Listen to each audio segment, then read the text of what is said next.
Assalamu alaikum, урматтуу мекендештер. Башынан эле айтып өтүп кетейин.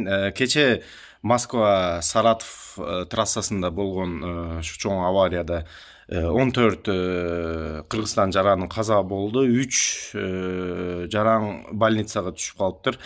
Ошого биз ошо каза болгондордун жакындарына, туугандарына терең кайгыруу менен көңүл айтып калайын туугандар.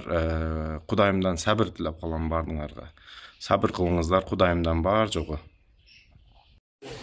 22 август Жалал Абад шаарында курс валюта обменник баасы туугандар. Доллар 83, евро 84, рубль 1 сом 31 тыйын. Сатылыш баасы 1 сом 32 жарым болуп калды туугандар. 22 август жалаң обменниктер бааларыны көрсөңөр болот. 31 рубль 32 жарым сатылыш баасы болуп калды. Туугандар. Сом 31 тыйын, сатылыш баасы 1 сом 32 жарым болуп атат.